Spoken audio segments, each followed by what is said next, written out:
Hello, fight fans! It's me, the most dangerous man alive today, and welcome to another exciting episode of Classic MMA Revival. Today, we're going to be watching C2K, that's Colosseum 2000. This event was held on May 26th of 2000 at the Tokyo Dome in Tokyo, Japan. Colosseum is a promotion literally built around Masakatsu Funaki versus Hickson Gracie. In fact, it was going to be Colosseum's Golden Goose. While this would turn out to be Colosseum's only event, it wasn't planned that way. This event seems to be the brainchild of both Masakatsu Funaki and Pancrase president Masami Ozaki. Masakatsu had been wanting to fight Hickson for a while, and Masami Ozaki saw giant yen signs flashing in his eyes. Why they made a separate event for this fight instead of just putting it on a Pancrase event, I'm not sure. But for whatever reason, that's what they did.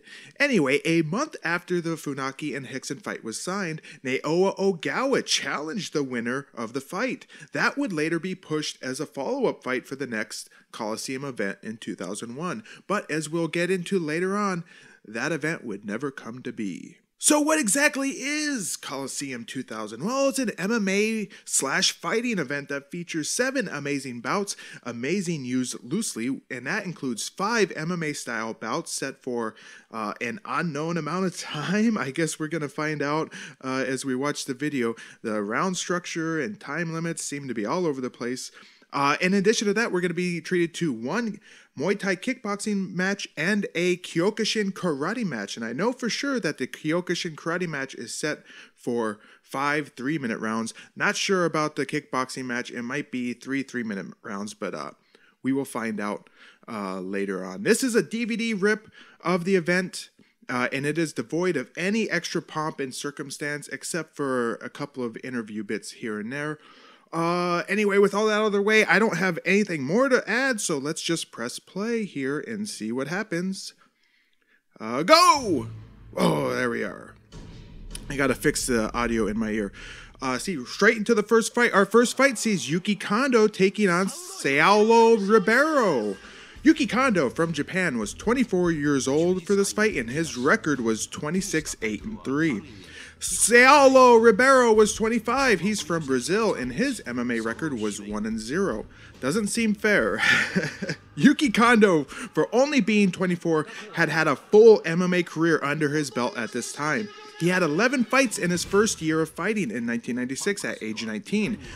Winning the Pancrase Neo Blood tournament of that year with wins over Semi Schilt, Kiichiro Yamamiya, and Petey My Heart Williams. Then, that same year, he beat Frank Shamrock before closing out the year with 3 tough losses. Those were to Jason DeLucia, Masakatsu Funaki, and Guy Mezger. 1997 saw 12 fights for Kondo, and he was able to avenge his 3 losses against DeLucia, Funaki, and Mezger.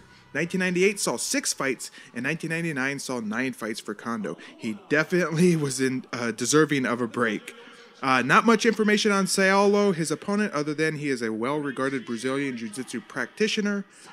And that's all I have. So there's Ribeiro. He looks like a short, stout, muscly man. Freshly cut hair. He looks good. Kondo, 24 years old, looking very svelte. I don't know if he dyes his hair or if that's his natural hair color. It looks like it might be natural, kind of that reddish brown. Something is being announced here. Not sure what. There's a familiar Pride referee, the J. Jonah Jameson looking fellow. I don't know his name. Ribeiro. Kondo. They're going to meet at the center of the ring here. Getting last minute instructions from our ref. And Kondo's ready to go. Ribeiro ready to go, I assume. And here we go, round 1. The bell rings. The men sort of meet in the center. Is Ribeiro wearing jorts? Or are those swimming trunks? They don't. Oh, Kondo goes for a kick. Ribeiro ducks it. But wow, he gets popped with 2 knees. Oh, there's blood on the camera. Look at that. There's blood on the ropes. Kondo's killing him. Get in here, ref. Stop the fight. Wow. Kondo absolutely murdered this fucking guy. Holy shit. He was 1-0, so I assume that if... Whoa, he's fucked up. Look at his face. Yikes. He's busted open blood. The crowd in a bloodlust. They love it. Wow. A great result. Good finish there for Kondo, but the guy was 1-0. What did we expect? Kondo was like a master compared to this guy. So what would become of our 2 gladiators here?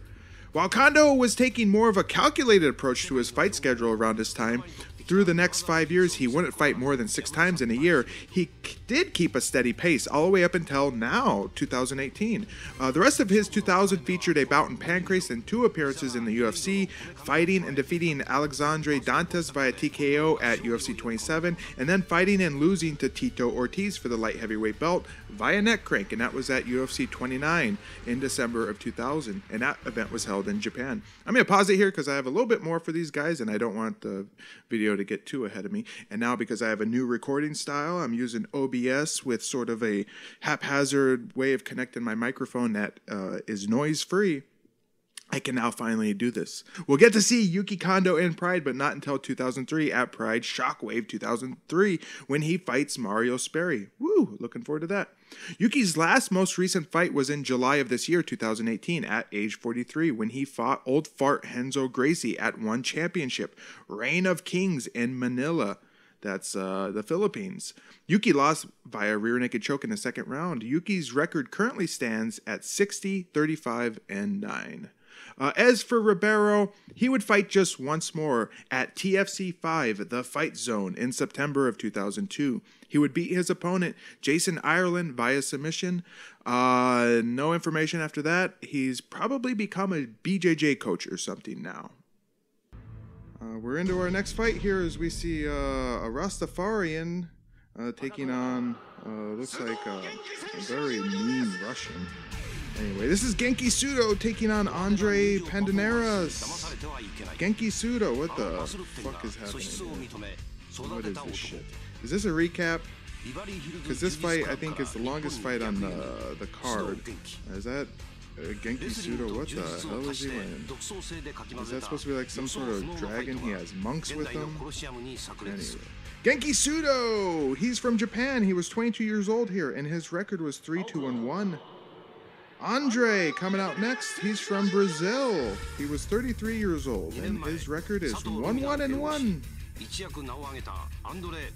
got some big ears. Genki Sudo began MMA fighting in 1998, debuting at Extreme Shoot 2 in June of that year. He went to a draw against Tiki Goshin, a rather unnotable MMA fighter who fought against a few future legends in various UFC events, including Sean Shirk, Robbie Lawler, and Chris Lytle. All losses, and we're right into the fight here.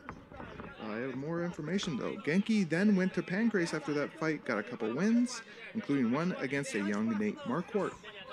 Andre, meanwhile, also debuted as an MMA fighter in 1998 at Valley Tudo Japan 98 in October of 98, where he defeated Rumina Sato via KO. Whoa, did you see that kick? Whoa! I have more information about Andre, but fucking the fight's already going, so who gives a shit? Never heard of this guy. Genki Sudo, he's got that, I don't know what you would call that eagle. It's like a Aztec sort of crop circle eagle, whatever they draw on the grass or whatever. Oh, he goes for a very telegraphed spinning back kick. He's got his hands down here.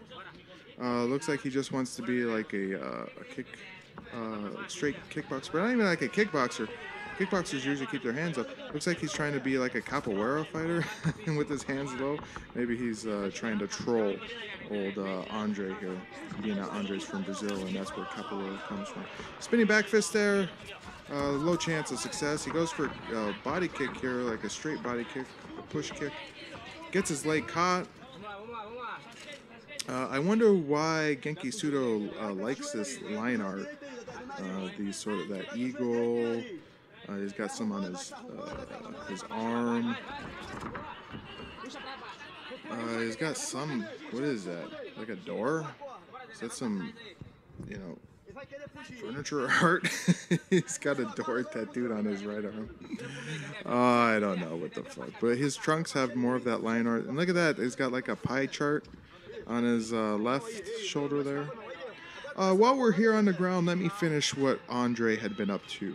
After his loss, or after his win over Rumina Sato via TKO, he then went to the UFC for UFC 21, Return of the Champions, in July of 1999, where he lost to Pat Miletich via TKO/doctor stoppage. He then went to a draw against Cole Uno, high-pitched badass, at Valley Tudo, Japan, 99, in December of 99. So that's it. That's all I have for Andre Pandaneras. Upside down heel kicks here. More trolling from Genki Sudo. Doesn't he know the Gracies are the Columbuses of the upside down heel kick? Going crazy with him. He's having a good time. He's smiling. He's all about the cultural appropriation though. He's got the Aztec stuff he's taken as his own on his body, and then his sort of braided hair here, which might be, I don't know, an African style. So he is all about taking other people's other cultures' identities and using them for himself. That's all right though. Who gives a shit, right? If you're upset about, let's not talk about it. I was about to go on a rant there, but let's not do that.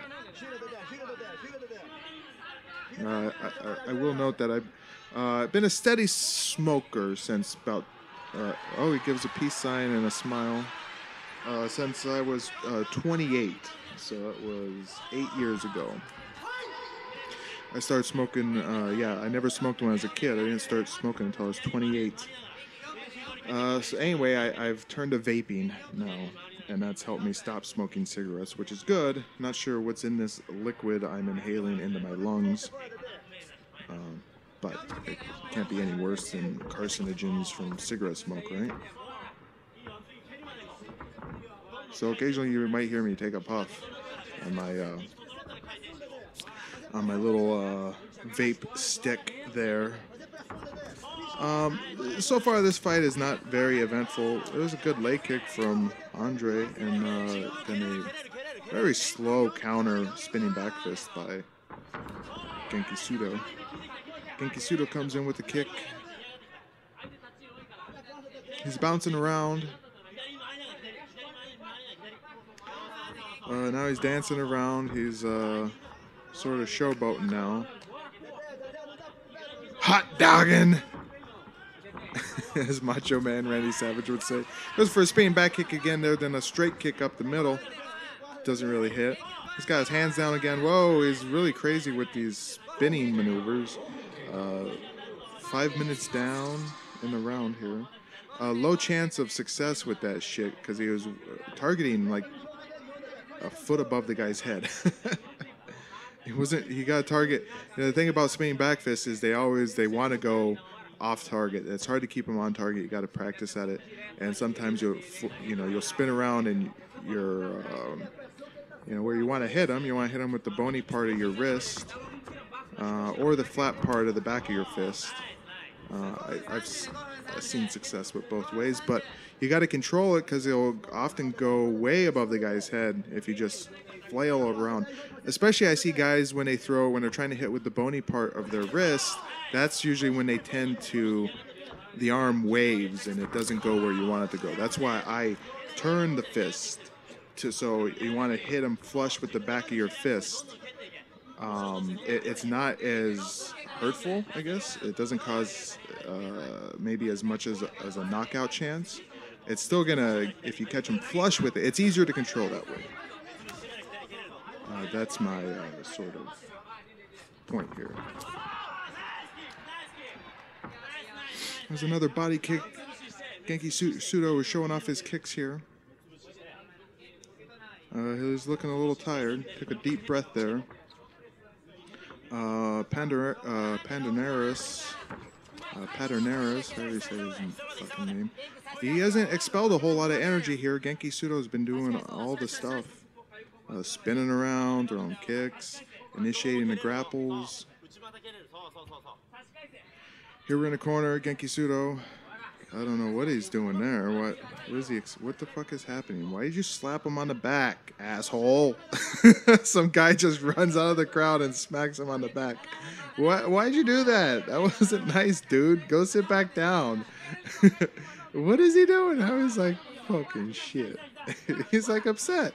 What are you doing? What is this guy doing? Oh, is he checking the oil? Is Paternaris checking the oil there? He was deep in on Genki Sudo's butthole. Maybe that was it. He doesn't want any ass play action, the guy in the back. Check out the Colosseum girls in the back there, right below our fighters there on the left. That's cute. That's cute. I didn't mention, but the stage, of course, if you notice, looked like sort of Colosseum steps. Very elaborate, kind of dull, though. You know, there wasn't... They have this all dressed up like kind of a boring motif, if you ask me, like a Colosseum setup. It's just kind of, you know, played out, dull. And they really didn't go over the top with it.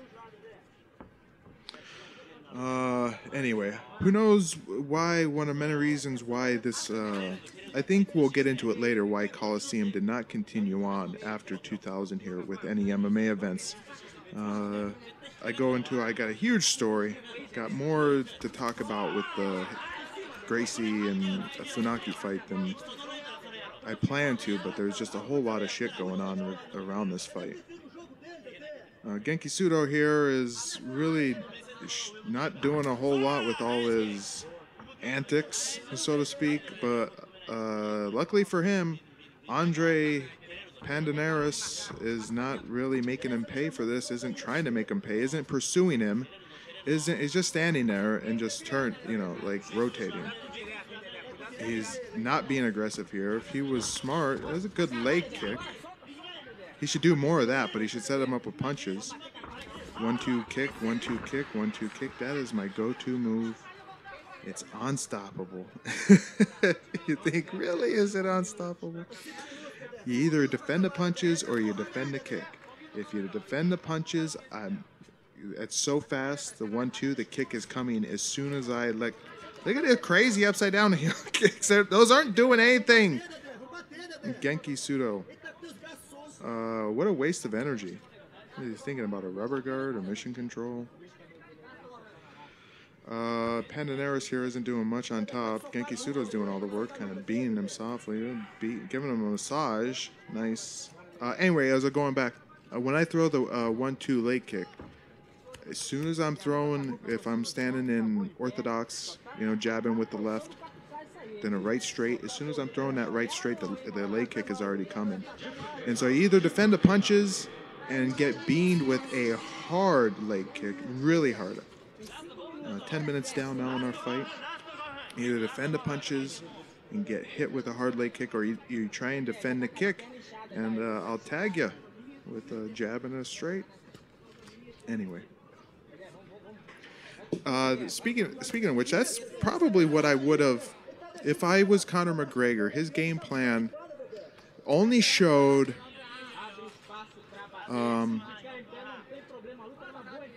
possibility of being successful in what was it, the second round, the third round, after Conor McGregor survived Khabib's onslaught, which I think Khabib had thrown more effort into him when he was trying to stop Conor on the ground. I think he output more energy than he's ever have in his fighting life.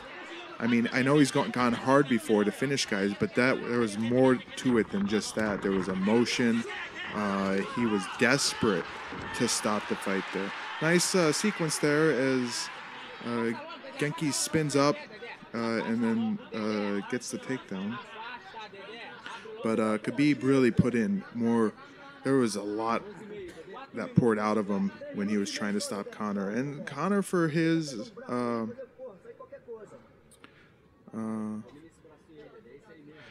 I'm trying to think of the word, but Connor, for his deserves credit for surviving, for one thing. But I think Herb Dean deserves credit for not stopping that fight. But anyway, after that, and Khabib, I think, had gassed himself out a little bit. He was able to recover, get some back, enough to finish the fight. But after that, and Conor McGregor went to attacking the body. Great strategy. Perfect strategy. That's what you do. Guys, pretty entertaining stuff from Genki Sudo here. Nice pick up and slam. Now he's pouring it on. He's taking it back here. He was thinking about like an arm bar there. But Andre spins out of it, gets him in full guard. I think Conor smartly capitalized on a sort of gassed Khabib. I think he needed to stick to it more. He kind of he did it off and on. He didn't do it enough. But if I would have been Conor and I'm fighting Khabib, I know this guy is a badass ground fighter. But I know that the legs of any grappler are the base of a, if he doesn't have the legs to take you down, he can't take you down. I would have been chopping his legs. I wouldn't have gone for the thigh. I would have gone for the calf. That way you minimize if he's going to catch a kick. If you're kicking towards a thigh, it's easier to catch the kick and get an easy takedown. You kick towards a thigh and you slice that thigh or the calf. It doesn't take a whole lot to start hurting the calf here. And Genki Sudo is going for an Achilles stretch here, an Achilles pull. I don't see this having much success. Those hurt. You're only going to get amateurs to tap out to that. And I don't think this Panderneris is an amateur. But that's what I would have done with Khabib. I would have did 1-2, kick to the calf. He shoots in, sprawl back. You kick fast enough, you kick to the calf. It's only going to take doing that a dozen times. I think he would have taken something out of his step. But also, I think McGregor, I don't know, I think I heard he wasn't doing any wrestling training. They were comfortable with his wrestling, and that's fine, I guess. No amount of wrestling is going to help you be successful against Khabib, I think, unless you're like a master grappler.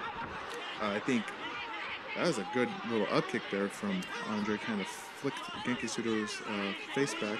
Axe kick from Genki. I think we're down to the last 3 minutes here, or 2 minutes.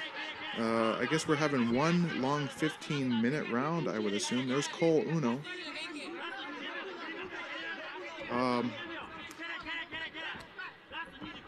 So I don't know what Conor was training for. If I would have been training for sprawling like a madman. That's all. I would spend days just training sprawling. I'd have the fastest, freshest guys. Oh, there we go. It's the end of our fight. 15 minutes, I believe. I would just have the fastest, freshest guys fucking fly in at me and just sprawl. Get that muscle memory embedded, imbued in your body. Anyway, what would happen with our two amazing fighters here? Genki Sudo would continue to fight up until 2006, amassing a record of 15-4-2. His only real notable bouts after this include a KO win against Hickson Gracie in 2004 at a K1 MMA event, and then Ramon Dekkers in 2005 at K1 Heroes event, a submission win, which was the famous kickboxer's only MMA fight. In fact, if you're interested in seeing that fight, there is an MMA oddity dedicated to that fight. That was Ramon Dekkers' only MMA fight. What about Andre? After this, Andre would retire from active pro fighting and focused instead on training, with Jose Aldo being one of his most notable students. Up next here is our kickboxing match, which sees Masato taking on Melkor Menor. Masato, or Masato Kobayashi, he's from Japan. He was 21 years old, and his kickboxing record at this time was 13-1-1. He's apparently the All Japan Kickboxing Federation welterweight champion. Melchor Menor, meanwhile, he's from the Philippines. He was 26 years old, and his kickboxing record was unknown. None of his kickboxing fights prior to 2001, including this one, are included on his official record, at least according to Wikipedia. So not sure. Here's Masato. That was Menor. We already saw. Geezer tidbit. Masato celebrated his 21st birthday in March, and Menor celebrated his 26th birthday in April. So Geezer tidbit there. They both have Diet Coke or Dr. Pepper flavored colored hair. I think they call that hair color Dr. Pepper or Mr. Pibb. So here we go. Round one, Thai kickboxing. I assume it's Thai kickboxing. Good leg kick there by, who is that? Masato is Menor. Yeah, Menor has the white trunks on here. Masato, some good laser kicks here.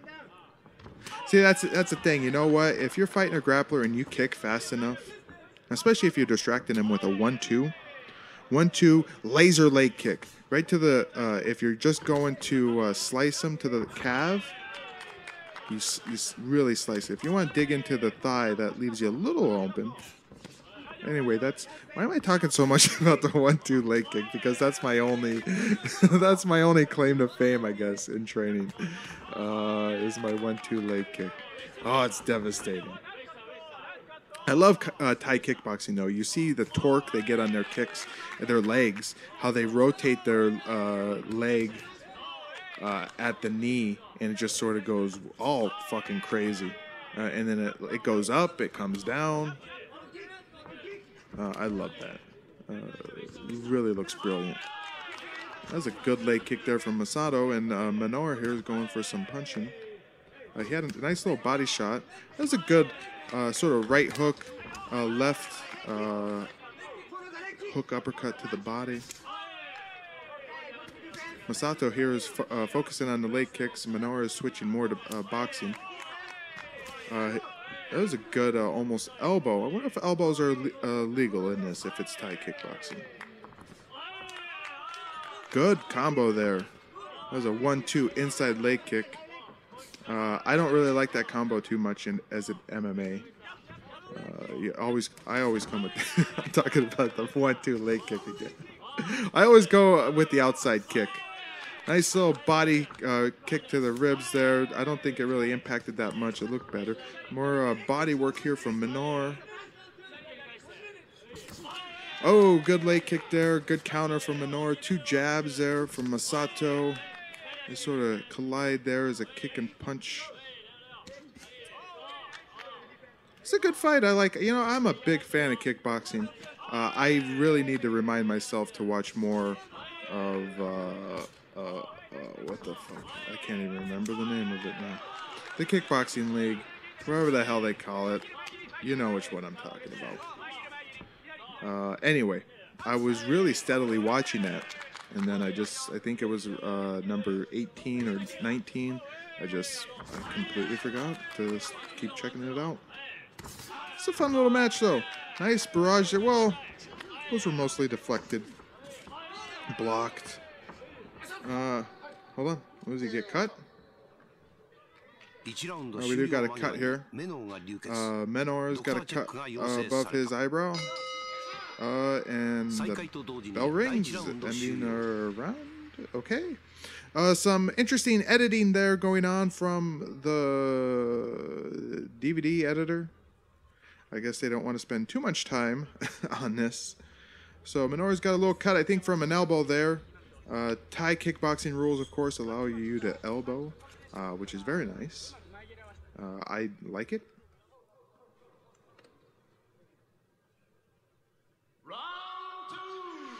Round two. Here we go.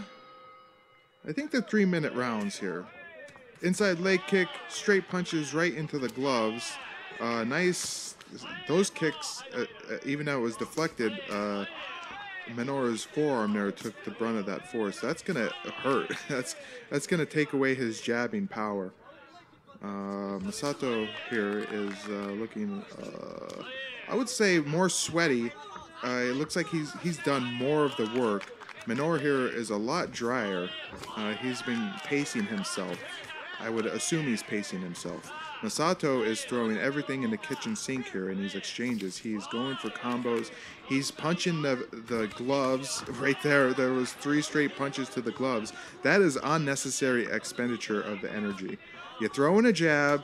If it's not sneaking through, and you throw a punch after that, and it's still not sneaking through, you might want to pull back and wait till you can get one through. Because it's not until you can get that first one through is the other one going to come through. In boxing, at least.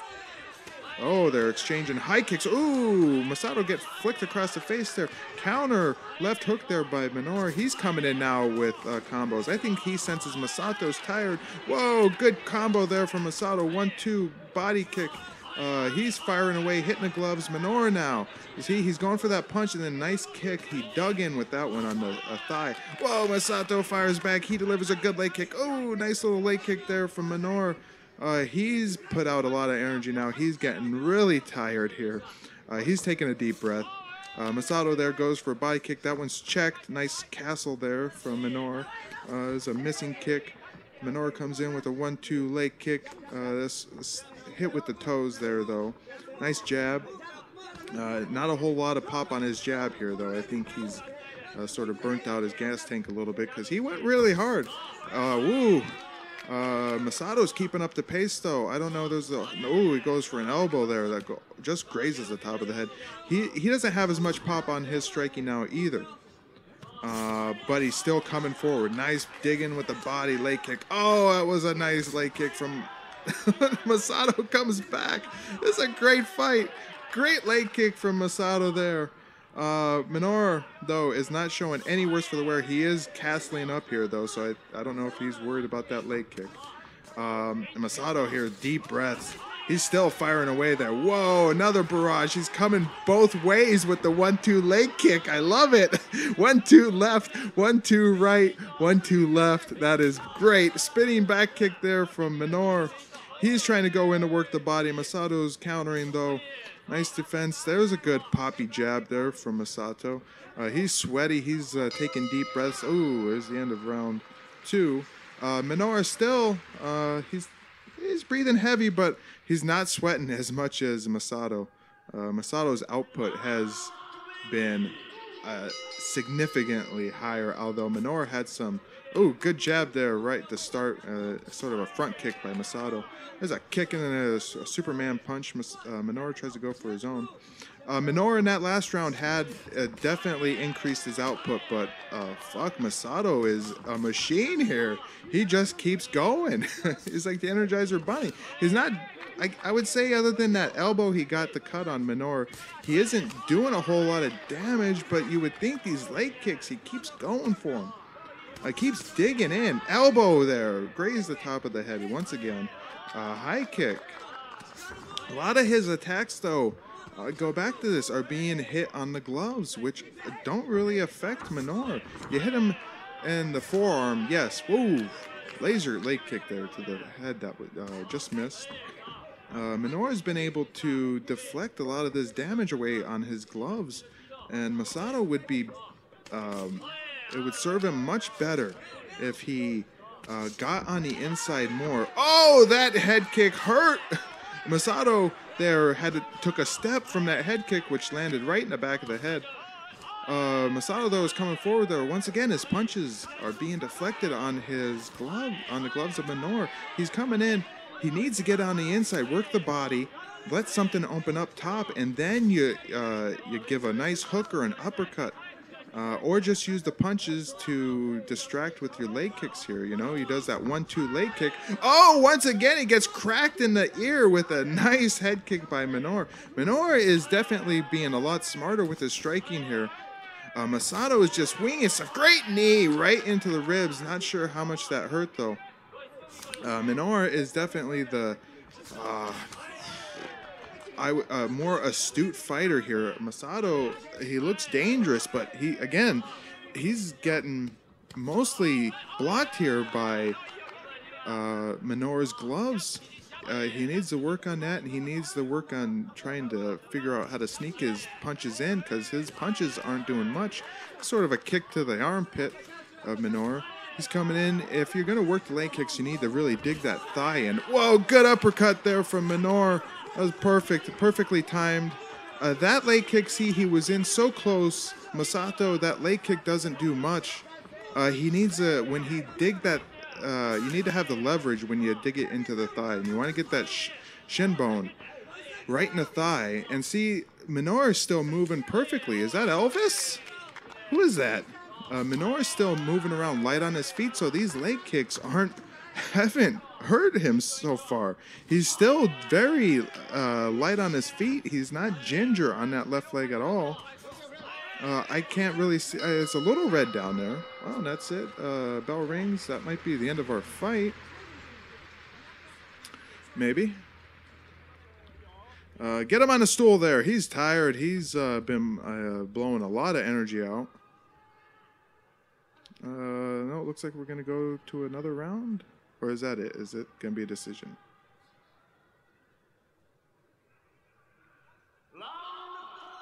Nope, round 4. So let's assume this is 5 3-minute rounds here. That's good. I'm enjoying this.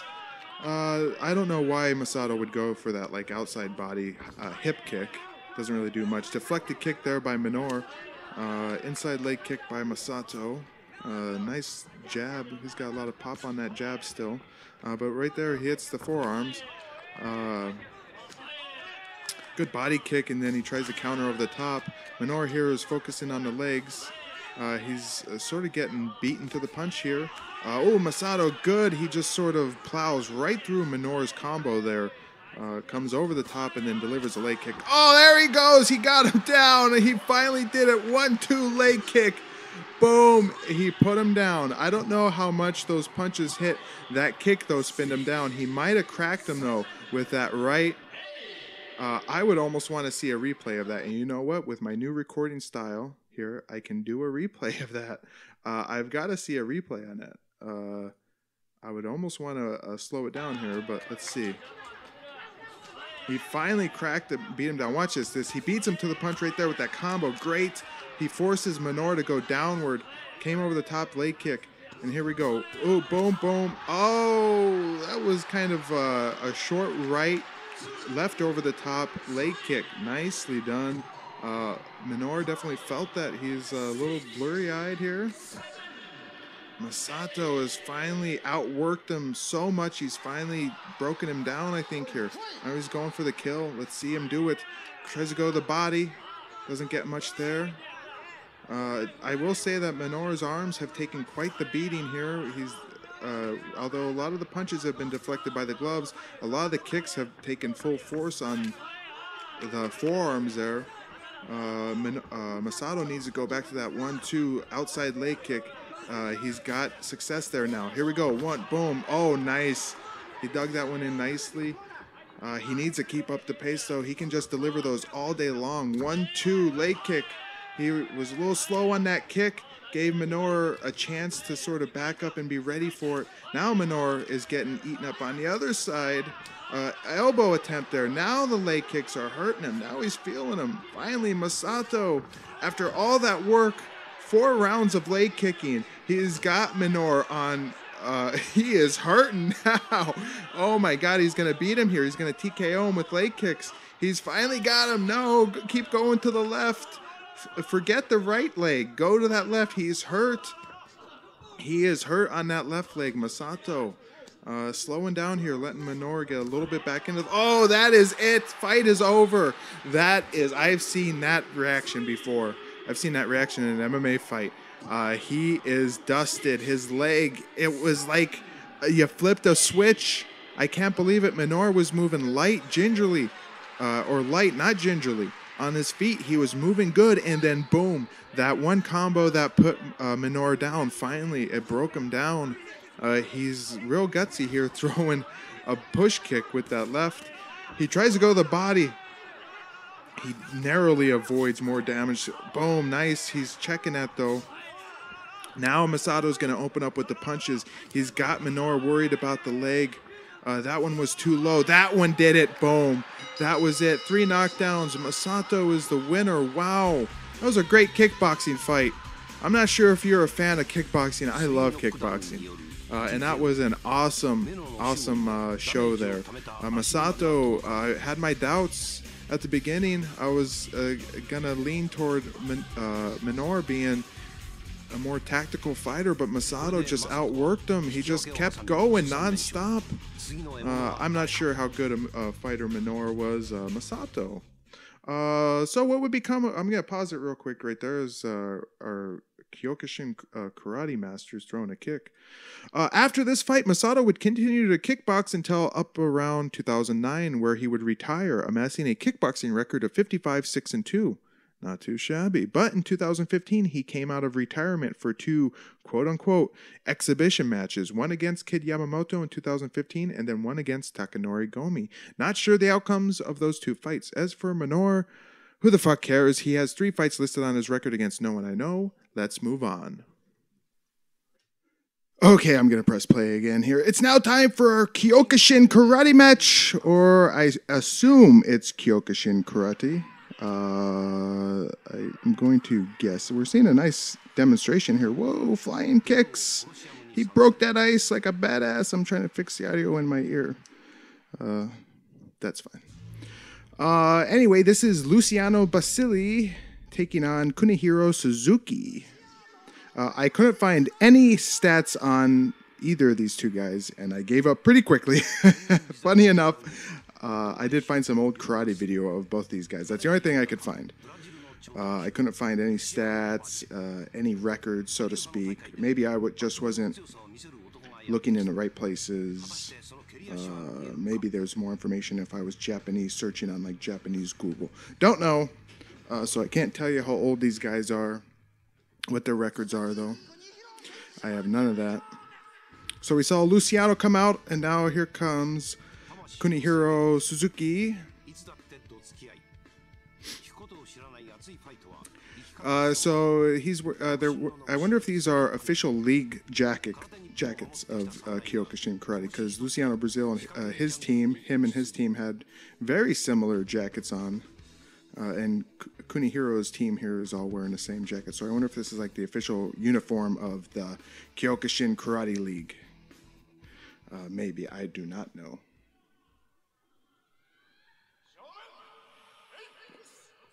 There you go. Bow to the judges, bow to your referee, and then bow to each other, and let's get it! Get him! Get him! Ooh, did you hear that? I think they're using some sort of drum to signify the start of the round. That's pretty cool. That reminds me of the Lumex Cup, 1994. The first, ooh, that was a nice little kick that chopped him right in the face. Anyway, Lumex Cup, 1994, they used like a deep bass drum, like a Japanese bass drum, to signify the beginning and ends of the round or the fight. It just sounded awesome. Really cool sound. I don't know what type of drum it was, but I think every single professional MMA fight should start with that drum.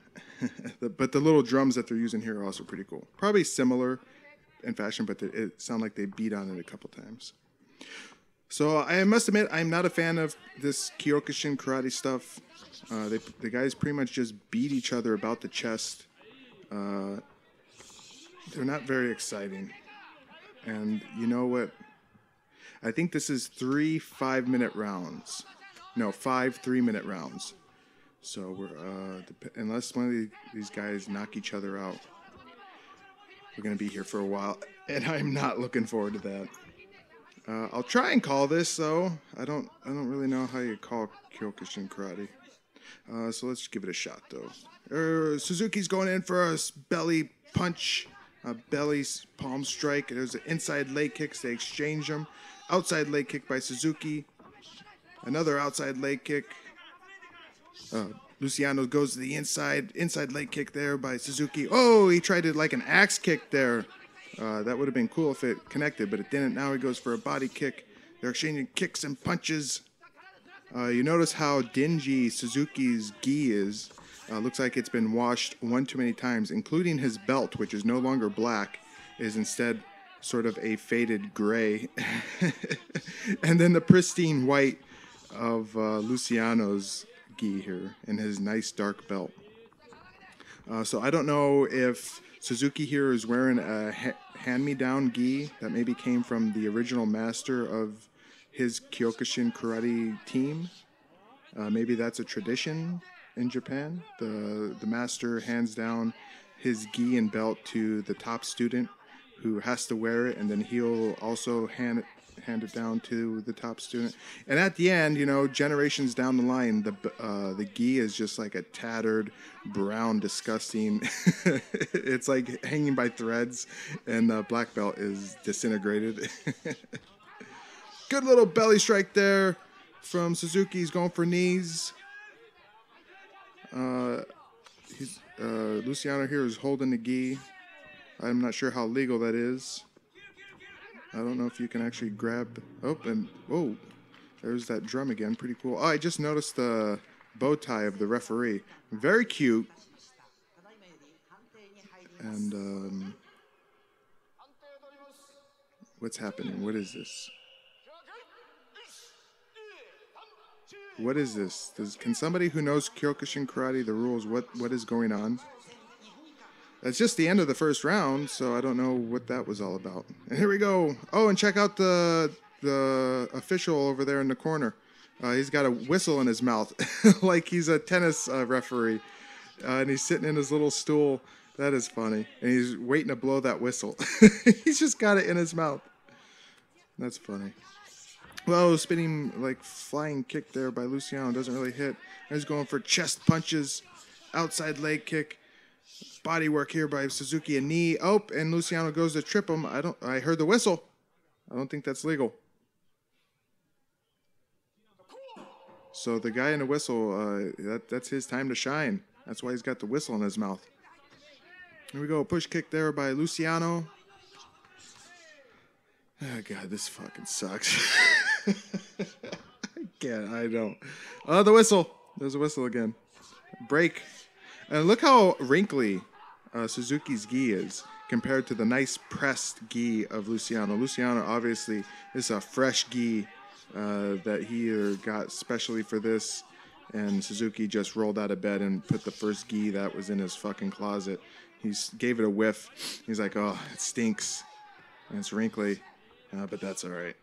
He just put it on and he drove to the arena. He's like, oh, Suzuki is supposed to be black belt and not gray belt. It's like, oh, sorry, this is all I had. I forgot to do laundry. Luciano here, he's from Brazil. That's the only thing I really know about these guys is Luciano's from Brazil. He's fought Kyokushin karate before, and Suzuki's from Japan, and he's fought Kyokushin karate before. Luciano, I wonder if he's of Italian descent. A lot of Brazilians are. Well, I won't say a lot, but there is a good portion of Brazilian population that is descended from Italians. There is a timekeeper for Luciano's team. Okay, is that his only job, to watch the time? And what is this in between rounds? What is he doing, and what is he signifying? What is this? They got the flags like in Karate Kid. They put the flags out. They have the red and white flags. I'm not sure the significance of that.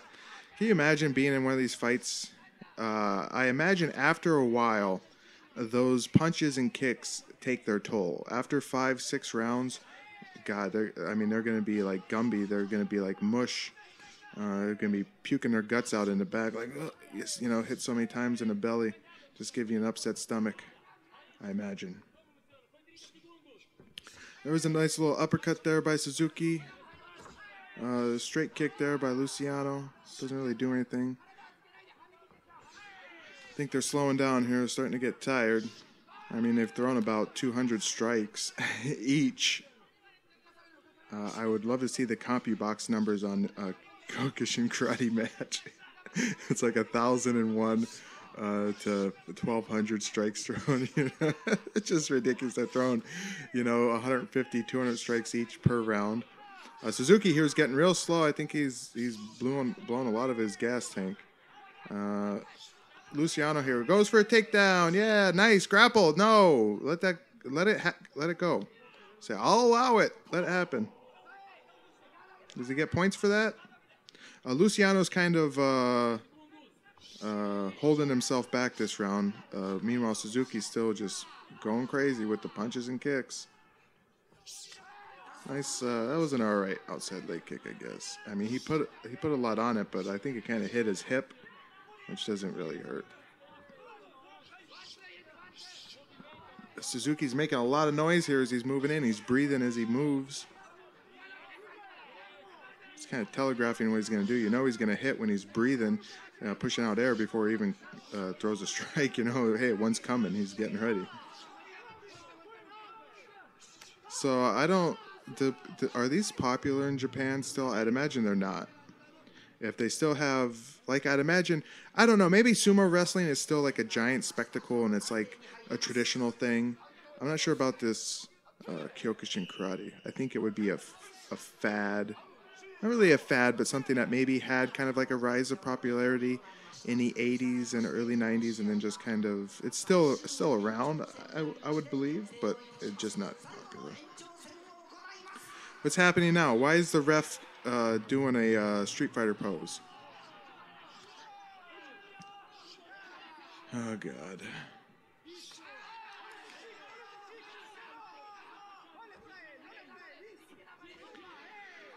Oh, boy.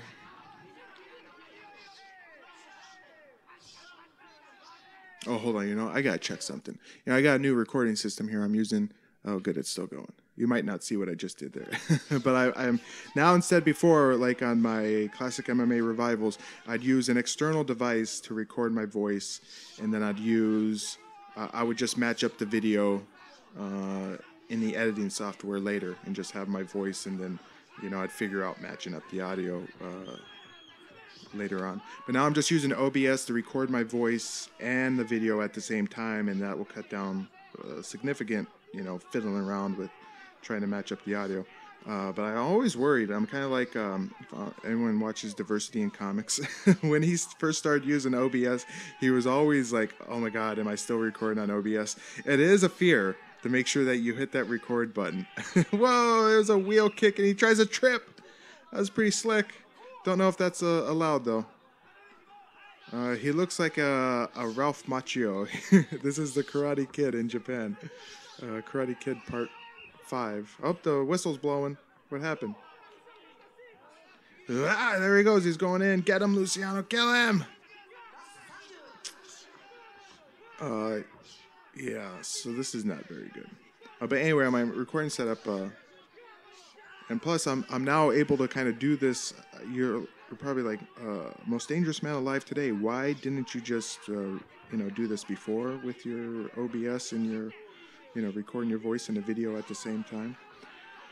Because whenever I use my microphone on my computer, just plug it into the port on the back, you know, I got some cheap motherboard that has some cheap audio on it. There was a lot of hiss, there's noise, you know. And I thought it was just the cheap hardware of the audio ports, you know, the cheap inputs. Oh, what's this? What's happening? Is this, is the fight over? Is that it? Oh, okay. How did they render a decision so quick? That I would figure, with how many strikes were thrown, there was a lot of data to crunch and like figure out and tabulate. So anyway, there was a lot of hiss on my input for my microphone, and I'm like, I can't use this. It's, you know, it's shitty. I have to fix the. I'm going to pause while I tell the story. I have to fix the noise afterwards, and you lose some audio quality and whatnot. So anyway, now what I'm doing is I got a ground loop isolator, because the noise might have been because grounding issues with the PC. I don't have any three-prong plugs. I have a couple three-prong plugs in my house, but they're because I have an older house, so I have mostly two-prong plugs. There's no ground plug or ground wire on most of the outlets. There's a couple ground plugs, but they're not in my recording room. So anyway, I have the microphone going into an iPad, and the iPad goes out to the line in on my sound card, and the ground loop isolator is in between the line in and the iPad output.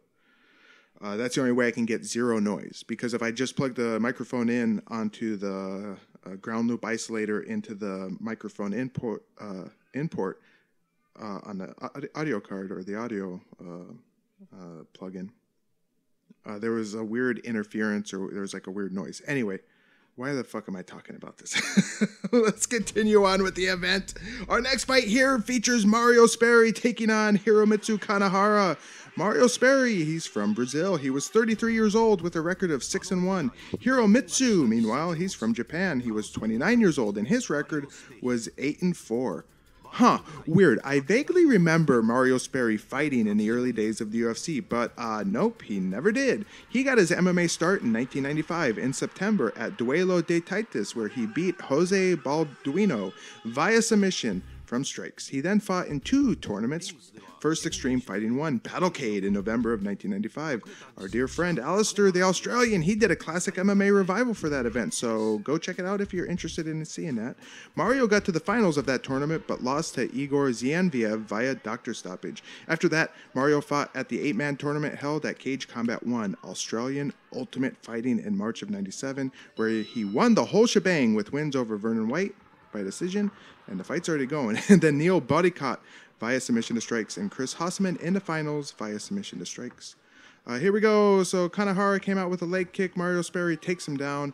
Could have saw that coming. Mario's got the back here. He's going for a rear naked choke, or nah, he's just kind of hooking the neck for control.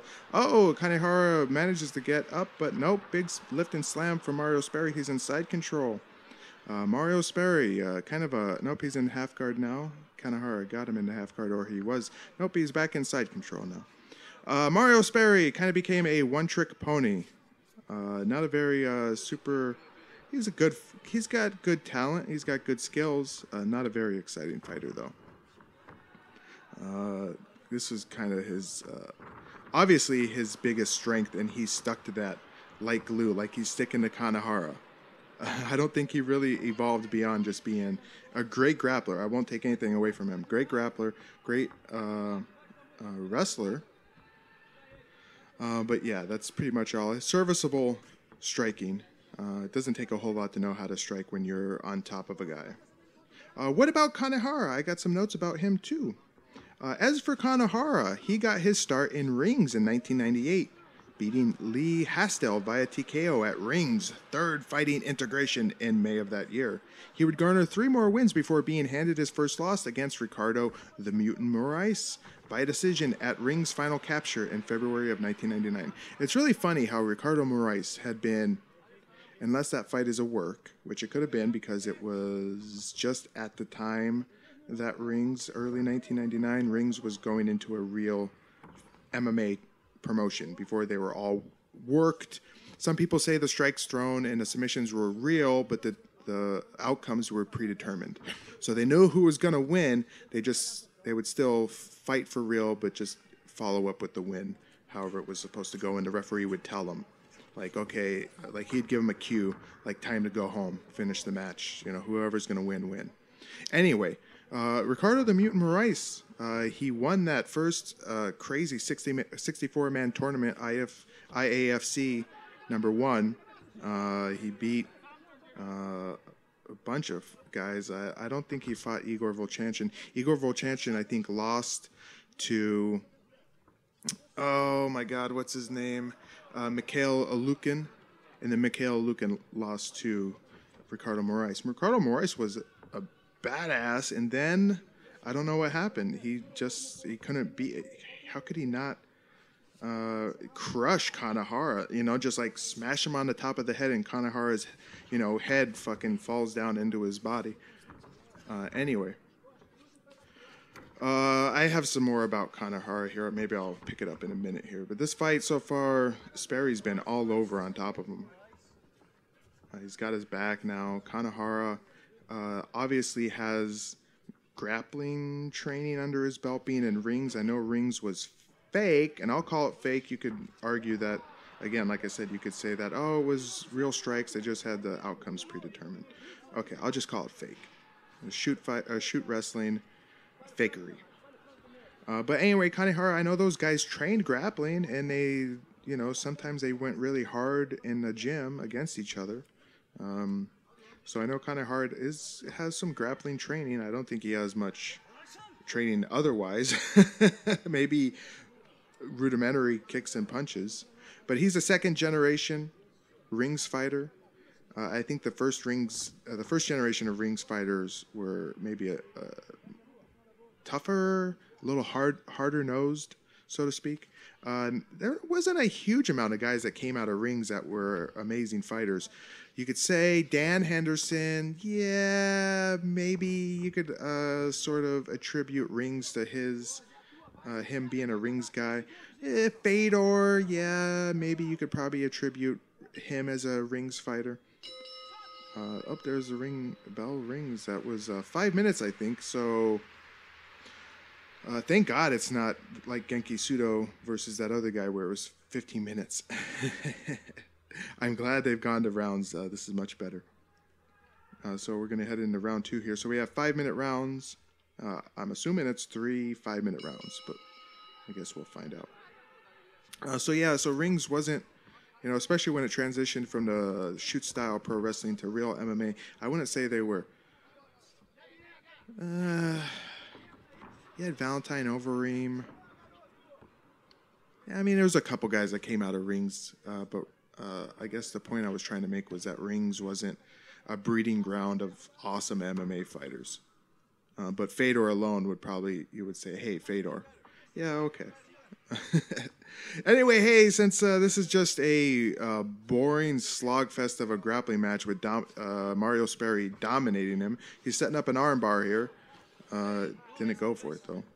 I have some more notes on Kana Hara. After his loss to Ricardo Morais, that would lead to 2 more tough losses against Kiyoshi Tamura via armbar at Rings Rise 1 in March of 1999. Then Valentine Overeem via TKO corner stoppage at Rings Rise 3rd in May of 1999.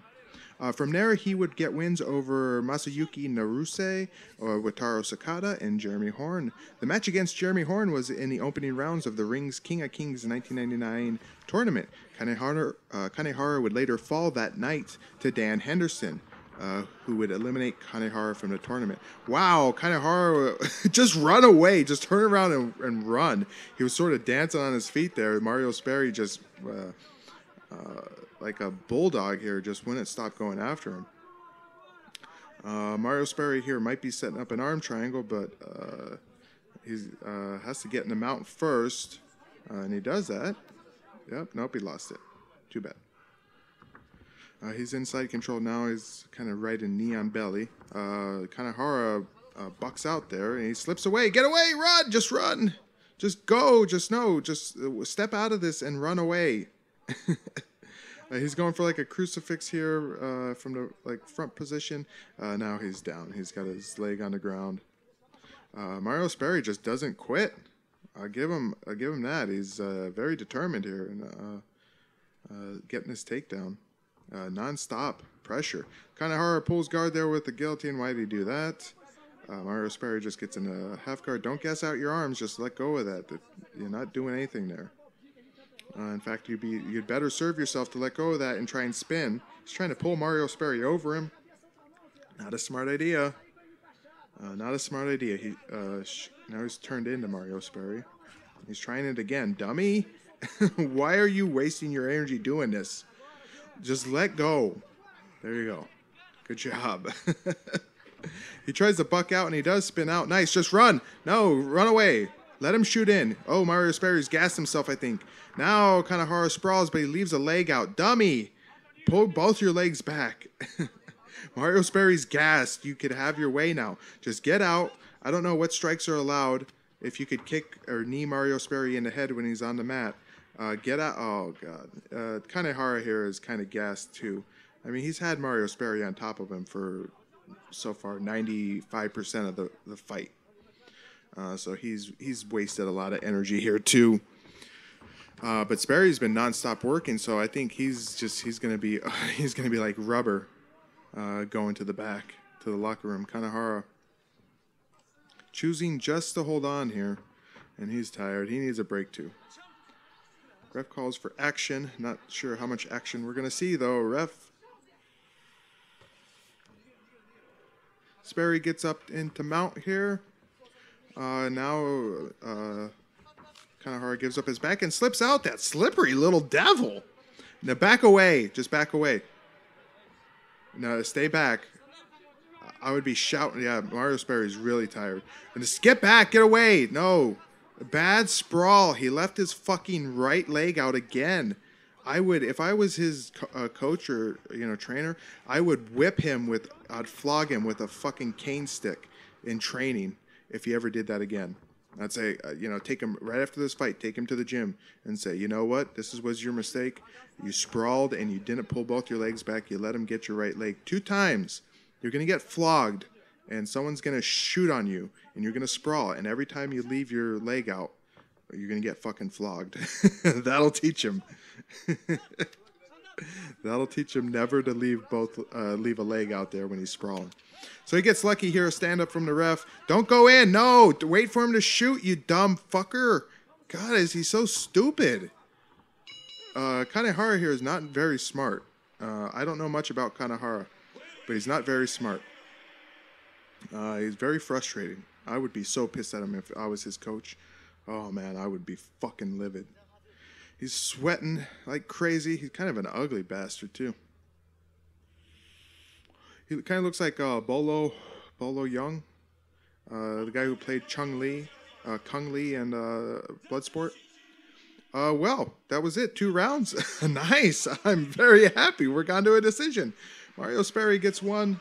I think we know how this is going to end, fight fans. After this fight, Kana Hara would head back to rings, making it all the way to the semifinals of the King of Kings 2000 tournament. Wow, after beating 3 opponents earlier in the tournament. He fell, unfortunately, to Minotauro. Kana Hara will eventually appear in several Pride events. I'm really looking forward to it, beginning with Pride 23, Championship Chaos 2, in November of 2002, where he fights Vanderlei Silva for the middleweight belt? What? Kana Hara also had stints in Pancrase and Deep. And let me pause this while I finish up Mario Sperry, because there's no in-between shit going on here. It's just going right to the fights. This is a DVD rip or something like that. Kana Hara also had stints in Pancrase and Deep, and he would fight until 2013, amassing a record of 19-27-5. As for Sperry, after taking more than a year off from fighting after this fight, he would return to action for his first appearance in Pride at Pride 17 in November of 2001. We saw that, where he fought Igor Volchanchin. Of course, if you watch our Pride reviews, you saw that one. I forget which episode number it was. It was episode 20. Maybe. Episode 19. Maybe. So go check it out if you want to see Mario Sperry fight Igor Volchanchin. He'll next appear, Mario Sperry, at Pride in Pride at Pride 20, armed and ready, where he takes on Murillo Hua. I'll leave the rest of Sperry's history right there, so I'll have more to talk about it when we see him next in Pride. All right, our next fight here is Jeremy Horn versus Kiyoshi Tamura. Jeremy Gumby Horn. He was 24 years old for this fight, and his MMA record was 46-4. Wow. Tamura, meanwhile, was 30 years old, and his record was 25-3, which is false, as about 17 of those bouts on his record came during the time period when Rings was still doing worked matches. His real record was maybe 7-2-2. I did a full breakdown of Jeremy Horn's history for Pride Resurrection episode 20. That was Cold Fury 2. So if you're interested in the exploits of Jeremy Horn, make sure you go and check out that episode. I have video of his fights and everything. It's really awesome. Here comes Tamura, looking very fit. Looking in great shape.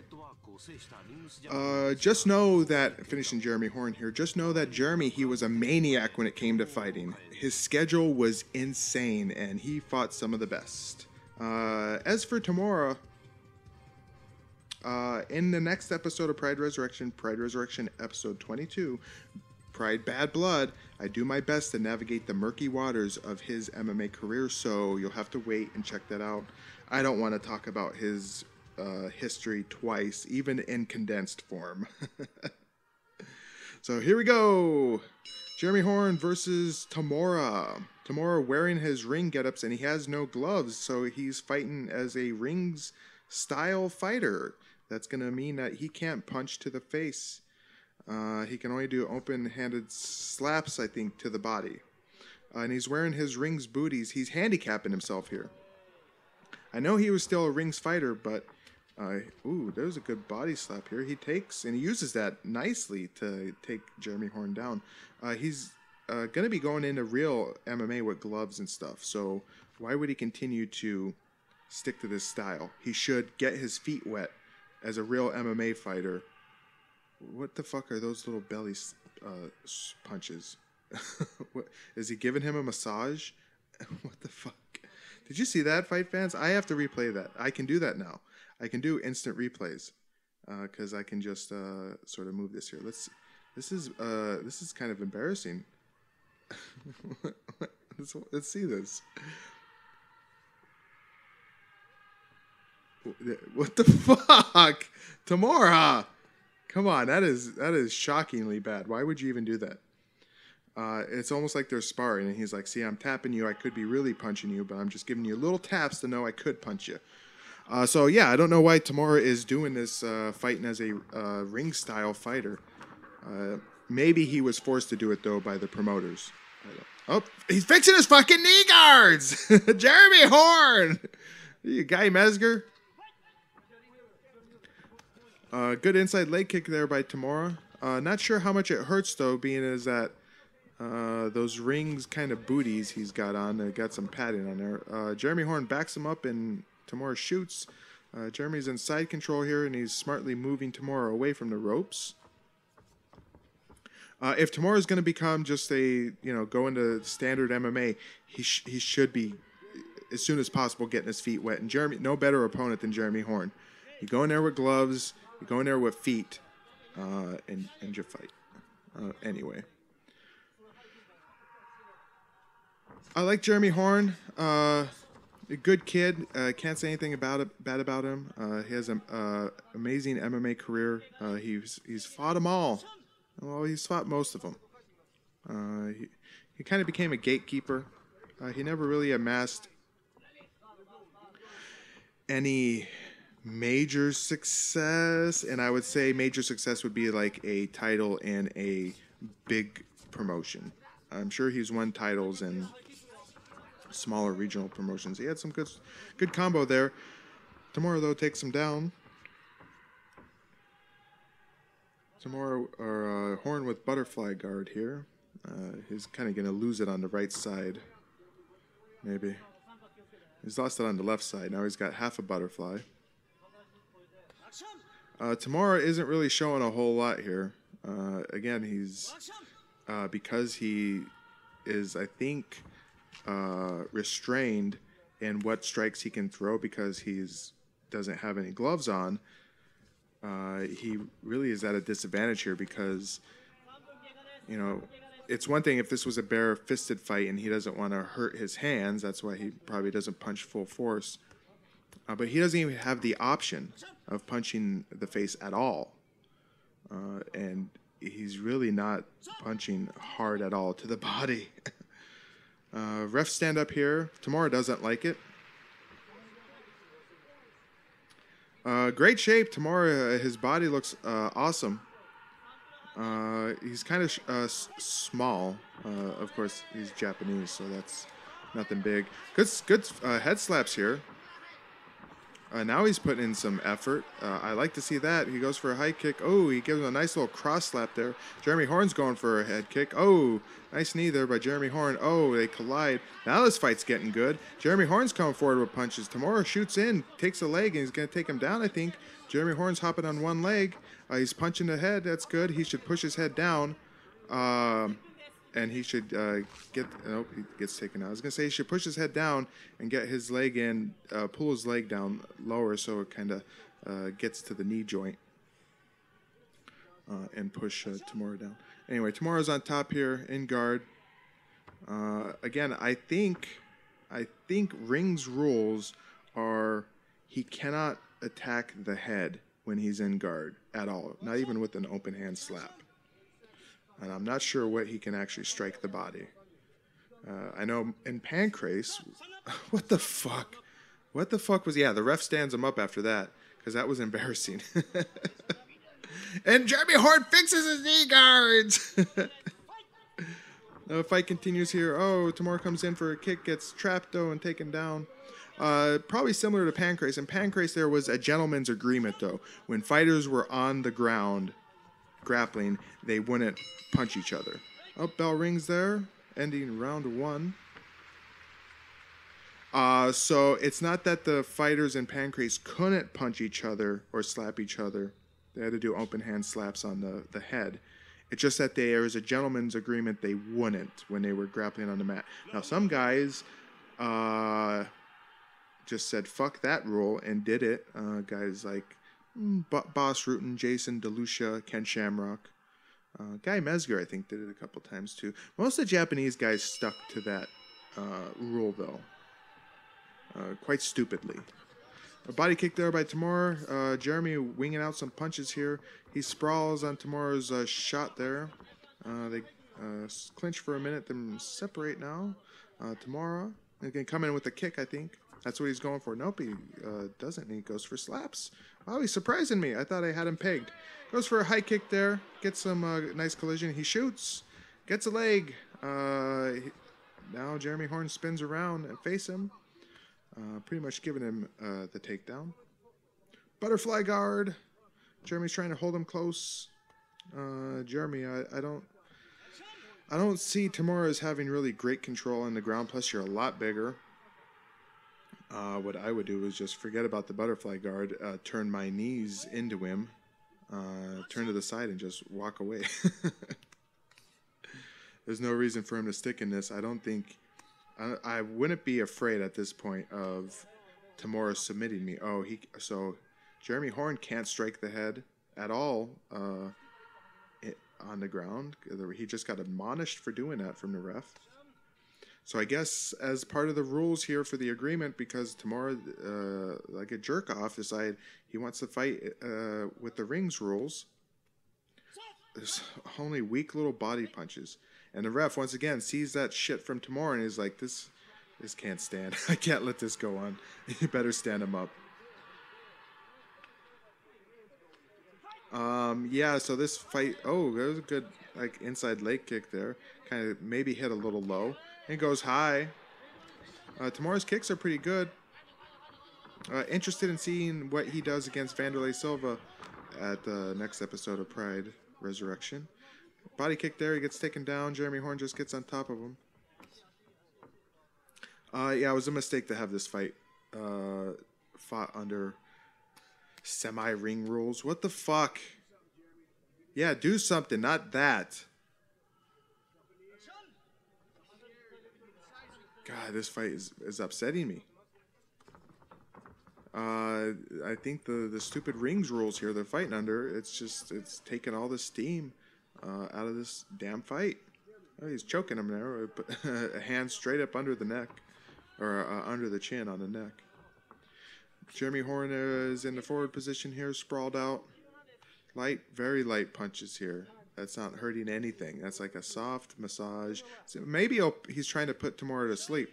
You know, it's like a relaxing massage. He's beating the back of the elbow now. Oh, boy. He transitions to the back here. Tamura is offering no resistance at all. He's just turtled up here. This is bad. I don't think Horn can knee him. which is a terrible thing. Man, I'm telling you, they messed this fight up. They just should have had it as MMA rules, straight MMA rules, not this rings bullshit. Because Jeremy Horn decided he would wear gloves and not have the booties on. Unbeknownst to him, though, he was still obligated to fight under the rings rules, which is bad. It's really bad. Jeremy Horn here is going for a crucifix from the back. Nope, Tamura gets out of that pretty quickly there. Forward headlock for Jeremy. He's working a body. He's transitioning to the side back again here. He's beating his shoulders. Yeah, you better do something, Jeremy. He's probably going to turn around and shout to his corner, "What do you expect me to do with these fucking rules, jack off? Stop saying that." There's nothing I can do. Tamura spins around here. Jeremy's on top. He's back in guard here with one butterfly in. I'm over this fight. He's in half guard now. Wow. Fucking call the papers. Referees separates here.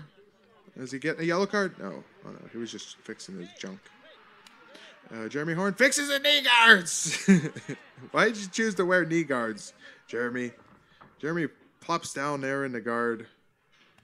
Tamura, if this is what he's going to bring, well, this is like 2 years before his appearance at Pride 19. So hopefully he's not bringing this, his current state here against Vanderlei Silva.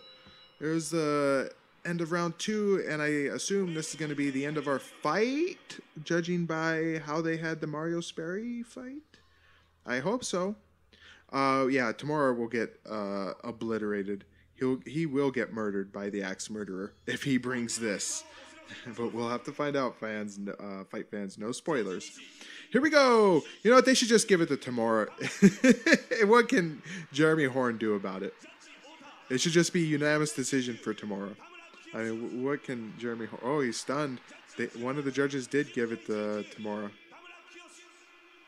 Oh, no! They did! They gave it to Tamura. Even Tamura is stunned. That'll teach you, Jeremy Horn. That'll fucking teach you. Wow, that was a robbery. Jeremy Horn didn't do much, but he did a lot more than Tamura. And he had control. Let me pause this here. He had control. I'll actually let it play so you can hear Tamura. He had control 80% of the fight. That was a horrible decision. After this event, Tamura would head back to rings for a few more appearances. In his next immediate fight, it would be against Pat Miletich at Rings Millennium Combine 3 in August of 2000, where Tamura would win via majority decision. Then Tamura would appear at the Rings King of Kings 2000 tournament later in 2000, winning his first bout of the opening rounds before falling to Minotauro Nogueira in the second bout. Tamura would leave Rings at the beginning of 2002 and debut for Pride at Pride 19, Bad Blood immediately after that. As for Jeremy Gumby Horn, he too would appear in Rings right after this, and he would also appear at that Millennium Combine 3 event, losing to Ricardo Arona via split decision. Gumby would also appear at the King of Kings 2000 tournament, falling to Randy Couture in the opening rounds. And just being honest here, Horn has a record and career so deep that I could never cover it in full or do full justice to it. He would fight all the way up until 2015, amassing a record of 91, 22, 5, and 1 no contest. His most impressive feat has to be beating the shit out of Chael Sonnen 3 times. I'm not joking. Jeremy Horn owns Chael Sonnen's ass. Our next bout is the main event here. Hickson Gracie versus Masakatsu Funaki. We are getting some nice little ceremony here. Again, see, the stage is very elaborate. It looks aesthetically pleasing, but it's very boring. It's very dull. It's not very exciting. I I would have designed, like, you take some inspiration from the Colosseum, you know, because the event's called Colosseum, but I would have, like, fucking sharp metal and fencing and, like gates, you know, like old Roman gates made out of spears, and just make, like, an ominous looking setup with very dark and sort of harrowing, you know, scary looking setup with, you know, the Roman, you know, like a Roman inspiration. Whoa, here comes Masakazu Funaki. I think, so I did this fight as an MMA oddity because it is Hickson Gracie's final MMA fight. In fact, I should pause it here because I forgot I have a shit ton of details on the backstory to this fight. But I was just going to say, Masakazu Funaki is coming out in like a samurai-inspired robe, and he's coming out with a samurai sword. And I think I made the joke in the MMA oddity I did just for this fight that I wish he would just come out and just chop Hickson Gracie in half with that fucking sword. So anyway, our main event here, Hickson Gracie versus Masakazu Funaki. Hickson was 41 years old for this fight, and he had a perfect professional record of 10-0. Of course, most of his wins came at a duo of events, the Vale Tudo Japan 94 and Vale Tudo Japan 95 events. Those were tournaments. Who did Hickson really fight professionally, though? No one, at least no one that was ranked in the top 20 of MMA, with the exception here of maybe Masakazu Funaki. He beat up a bunch of borderline amateurs and doofy pro wrestlers. Masakazu Funaki, we know about him. He's one of the founders of Pancrase. He was 32 years old for this fight, and his record was 38-10-1. He's a multiple-time king of Pancrase. Impressive record for sure, but you can't compare them record-wise. Funaki from 1994 to 1998 had been grinding his body down into a pulp in Pancrase. He averaged 8 fights per year, almost more fights in 1 year professionally than Hickson had his entire career. And 1999 finally saw Masakazu slow down, mostly due to injury. Funaki had been one of many men who wanted to fight Hickson Gracie for several years, and through negotiation in 1999, he finally secured a working deal in December. Though he had a reduced schedule in Pancrase in 1999, only fighting twice that year, he pulled himself from all future Pancrase work following the official announcement of his fight with Hickson on December 15th. Of 1999. Immediately, Hickson would begin to demand special rules in the months leading up to the fight. No elbows, no headbutts, no knees to the head, and apparently even a rule that no towels could be thrown from the corner. Pancrase president Masami Azaki, who was involved with promoting the event, threatened to pull out and take all the Pancrase fighters who were scheduled to appear with him. Masakazu himself also threatened to pull out a month before the fight when Funaki refused to accept Hickson's demands for rules modifications.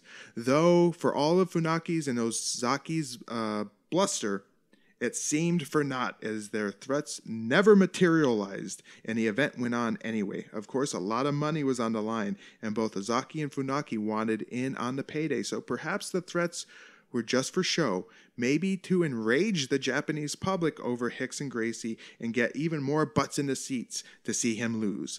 They knew this, Hickson knew this, and Hickson could have demanded whatever he wanted.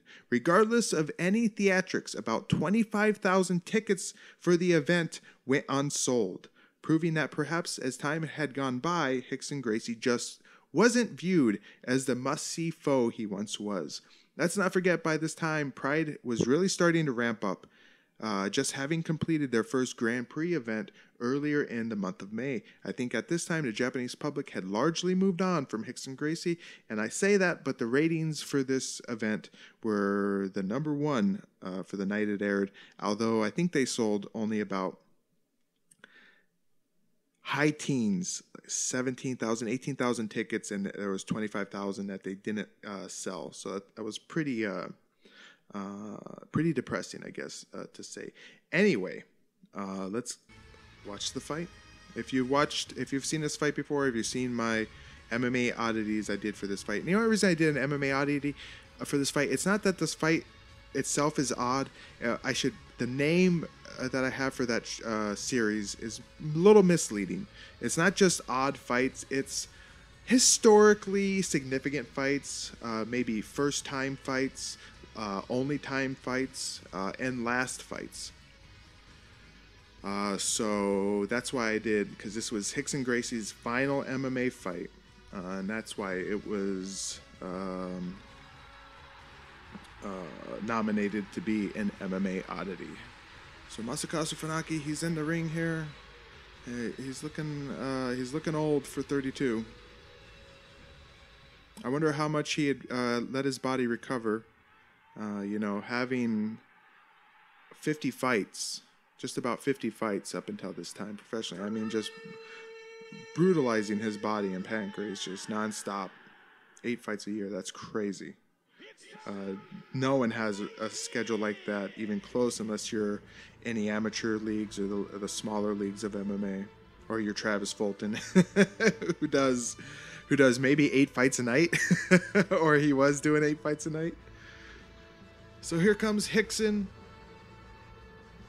and I think he's trolling here. He's trolling Takada, because this is how Takada came out. Remember when Takada fought him at Pride number 4, and Takada came out with the robe and he had his face covered? I definitely think Hickson Gracie is trolling the Japanese public here. He's coming out. Hoyler is flanking him on his left there, and then there's 2 other Gracies. I'm not sure who they are. Maybe you recognize them, but I don't. So Hickson Gracie meticulously sort of weeded through his potential opponents. He was only going to allow negotiations to happen with guys he felt confident he could beat. And I think he looked at Masakatsu Funaki, and maybe if it was 5 years earlier, he probably wouldn't have fought Masakatsu Funaki. But he looked at him and said, "Oh, he's got injuries. He's missed a lot of fights in 1999. This guy is going to be easy pickings for me." Masakatsu, of course, could surprise us. He won't. Not to spoil anything here, my fans. It's funny that the potential next matchup for Hickson Gracie or Masakatsu Funaki, since we don't know how this fight's going to end, could have been Naoya Ogawa. Naoya Ogawa wasn't anything special. He really wasn't. He was maybe a good judo fighter in the Olympics. He was a silver medalist in judo, I think.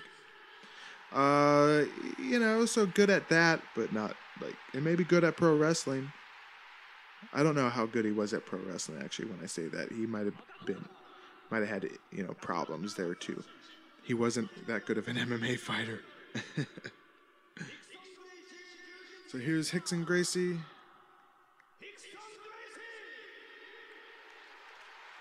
He's looking old. Of course, he's 41.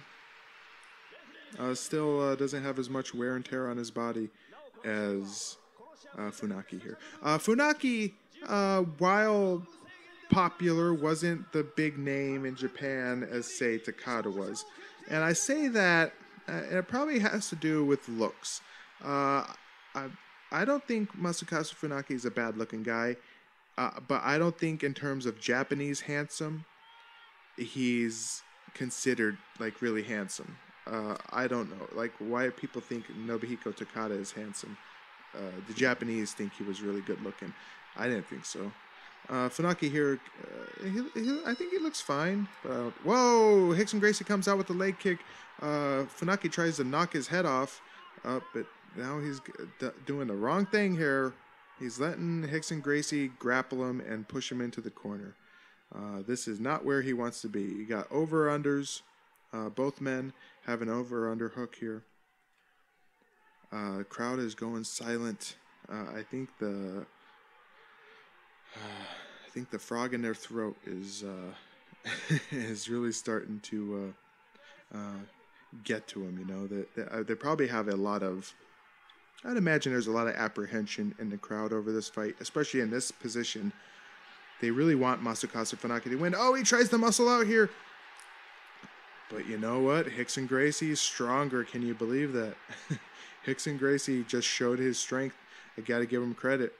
He doesn't look like he's as strong as Funaki, but he clearly is stronger than Funaki. Funaki here is probably starting to shit a brick. This is not where he wants to be. And he should really work to get his right arm under that left arm. And he should try and break that grip. Because he's going to be here all night, or as long as Hickson Gracie wants him to be here. And you could say Funaki's maybe biding his time, not blowing himself out, not exerting a whole lot of energy here. And yeah, sure, he looks calm. He's not breathing hard at all here. But he does not want to be here, because this is where Hickson Gracie wants him to be. He should get this fight to where Hickson Gracie doesn't want it to be. And Hickson Gracie doesn't want it in the center of the ring. So Funaki here is too calm. He's sitting too much on his heels. He needs to get his arm under and separate and create a separation and turn out. Just get under, break that grip, and turn out. As soon as he feels the grip breaking on the back, just spin out and walk and run away. Fly back, get out of there.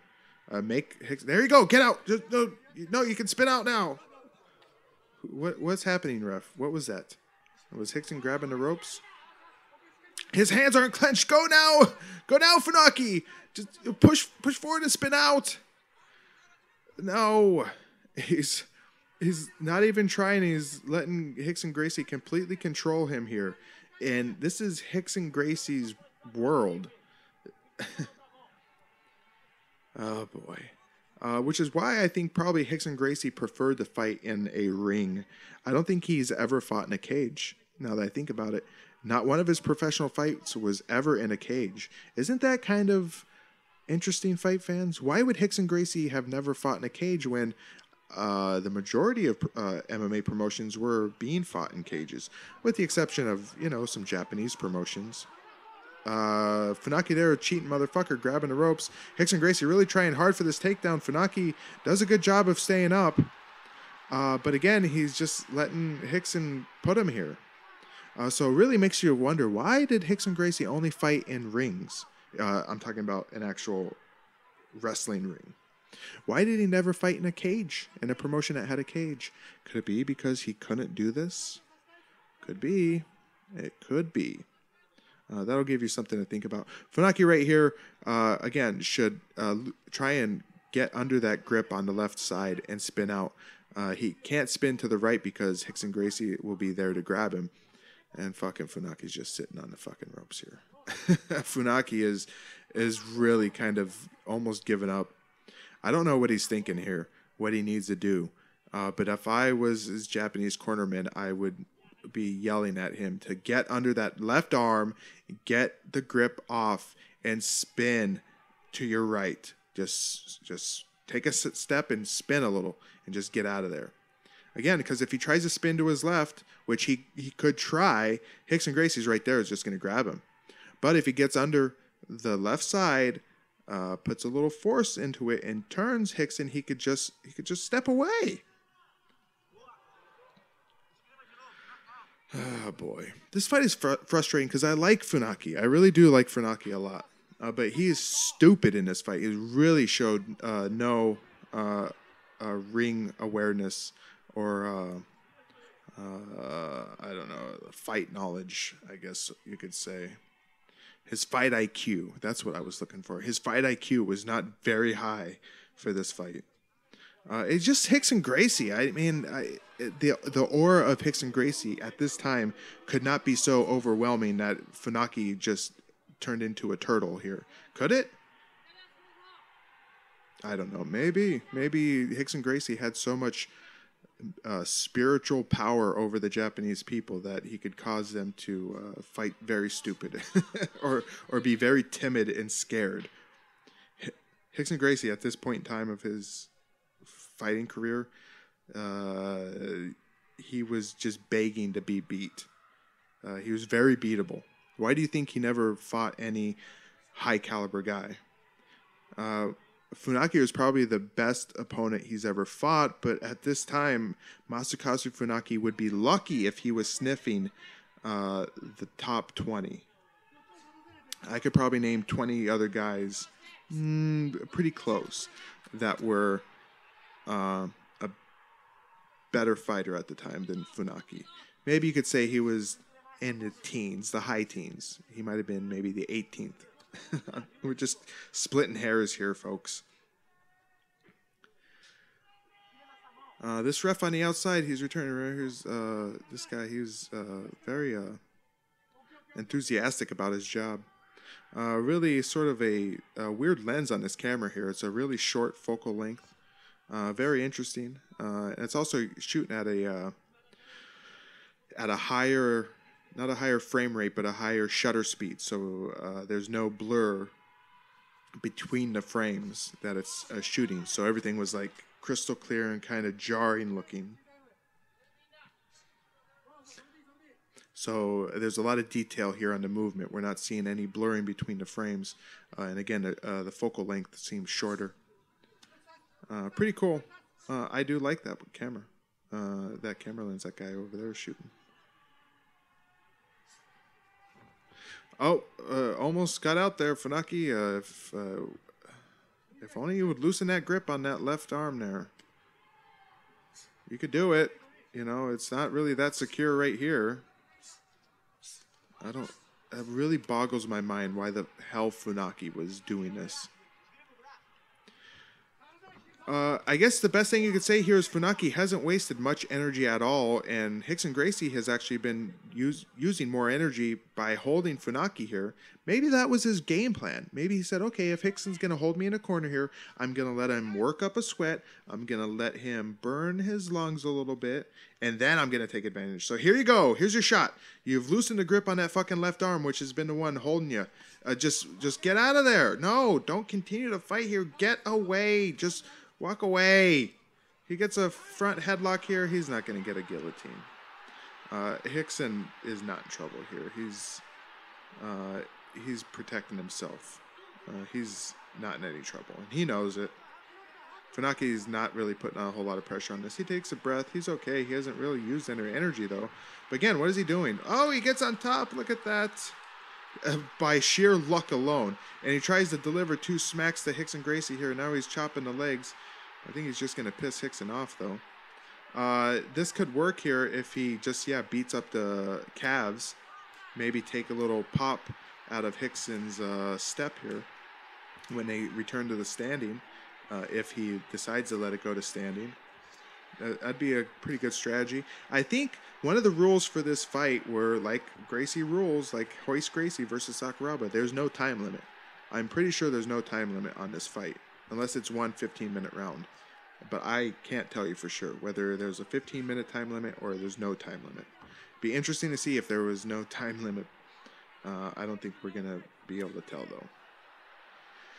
Funaki here is finally starting to use some of his energy. Not a whole lot. You know, I could kick all day for the most part. But he really should keep it up here if he intends to amass a whole lot of damage on Hickson Gracie's calves.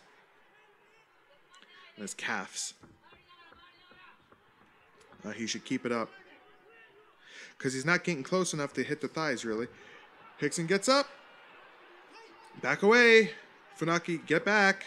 Hickson Gracie moves forward here with a chopping left. I would back away and counter. Hickson Gracie, wow, just grapples and pulls him down. Whoops. Hickson's in side control. Now Funaki is definitely shitting a brick. He does not want to be here. I don't think he's going to know what to do against this guy. Oh, Hickson Gracie gets in the mount. This is it. This is not good. Hickson's going to make him pay now. He's put some forceful shots into the belly, into the side there. Gives a short little left there. He's trying to crossface. Funaki's not giving it to him, though. So what is he going to do? Grind his face into him. That'll give you the crossface. There you go. Boom. Look at that. That is textbook. That's what you do. We got to see that again because that is really brilliant. Well, not really brilliant, but it's really good in demonstrates what you should do if a guy's not giving you a crossface and you want to get the crossface. Did I go too far forward here? Can't get the crossface? Fucking grind your face into him. Start with the forehead, go in with the chin. Pop, boom, right there. That is beautiful. I don't know why I like that so much. It's aesthetically pleasing. It's just so good. It's like you could learn from that. You could watch it and learn. Now Hickson Gracie's really making him pay. Hickson could set up the armbar here pretty easily. Funaki's just holding his arm, his left arm out there. Hickson Gracie wants to punish him though. Look at Hickson's determination here as he slugs Funaki. He wants to make him pay. He wants to punish him. Now he's cut him on the left eye, and Hickson's not done yet. He wants to abuse him. He traps the right arm here. He could go again. He's got the arm bar ready to be set up here. He's not taking it though. He wants to punish Funaki. Hickson, what a bastard. Oh, he's blown up his eye somehow. Might have been when he was rubbing his face into Funaki's there. That'd be funny. The biggest damage that Hickson Gracie got in this whole fight was himself causing it. He takes the back here. Wow, bad camera work. We missed it. He just is suddenly on the back. And instead, you would say Hickson by armbar. No, it's going to be Hickson by rear naked choke. Funaki's not tapping out. He's out right here. He's out, and now his eyes go open. He's like dead. And Hickson Gracie lets it go because the ref didn't realize that Funaki was knocked out. He thought, oh, Funaki's eyes are open. He's okay. No, his eyes went shut. It's really, again, another interesting thing about this fight. As you could see, oh, that was it right there. You can see the moment Funaki goes out. It's really easily seen. It's not here. It's right after this. Right after he grits and clinches, he's out right there. And then his eyes come open. Fucking unreal. And Hickson knew it. Hickson knew it. The ref didn't know it, the dummy ref. He's a pride ref, too.